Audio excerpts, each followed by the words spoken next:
Welcome back, future doctors and engineers. Are you ready for a new mathematical thrill? Let's go.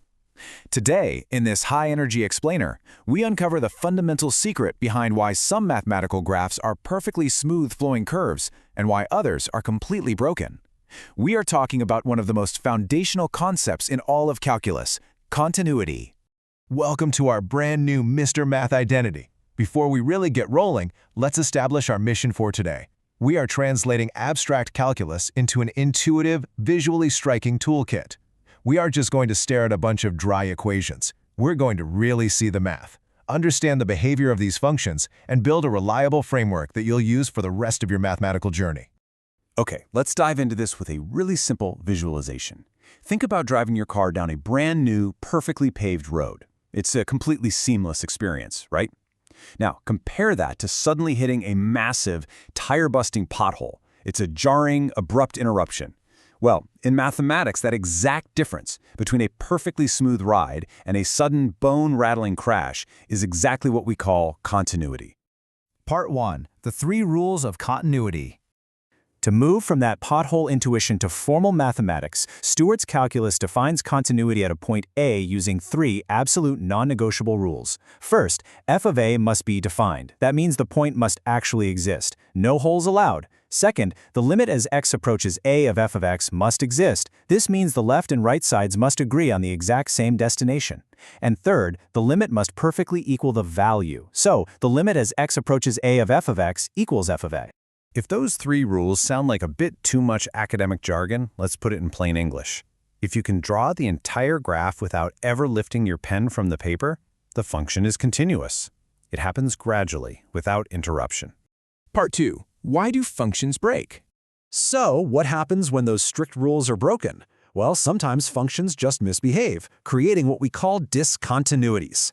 We might see a removable discontinuity, which is basically a tiny hole where just one single point is missing. We might see a jump discontinuity, where a step function literally leaps through the air to an entirely new value. Or we might run into an infinite discontinuity, where the graph hits a vertical asymptote and violently escapes to the sky. Pause the explainer for a second and really think about this. If a function is defined at a point, meaning we pass rule 1, and the limit perfectly exists there, meaning we pass rule 2, does that guarantee it is continuous? Think about rule number 3, and let's find out. The answer is a massive no. Rule number 3 is the ultimate tiebreaker. Without rule 3 ensuring that the limit equals the value, you might just have a removable discontinuity pothole sitting right in the middle of your perfectly good road. The limits might agree on a destination, but if the actual point is plotted somewhere floating way above the curve, your pen still has to lift off the paper. It's broken. Part 3. The continuity toolbox. Since testing all 3 rules on every single point would take an eternity, I've got some good news. Most of the functions we absolutely love and work with daily have built-in continuity everywhere in their domains. Polynomials are always perfectly smooth, everywhere. Rational functions are continuous as long as the denominator isn't 0. Trig, logs, root functions, and exponentials, they all follow the rules of smoothness in their domains. For us, this means we can often just use direct substitution to evaluate their limits. Part 4. The bridge, otherwise known as the Intermediate Value Theorem. Finally, we have the Intermediate Value Theorem, or IVT. It's practically magical. It says if a continuous function starts below 0 on the y-axis and ends up above 0, it is mathematically forced to cross 0 somewhere in between.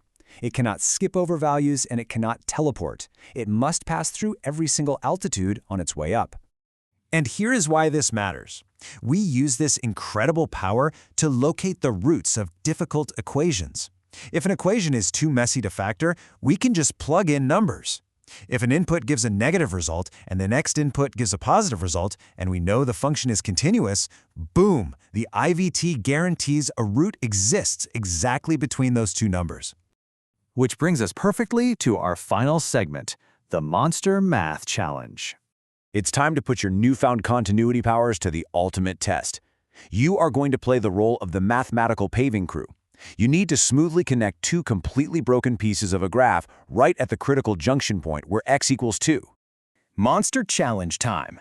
Find the exact value of the constant c that makes this piecewise function continuous at x equals 2. Apply the 3 holy rules, set the limit equal to the value, and show me your genius in the comments. Don't forget to support the channel with a like and share to see the new Mr. Math identity on all platforms. Until next time, keep your calculations accurate and your curves perfectly continuous.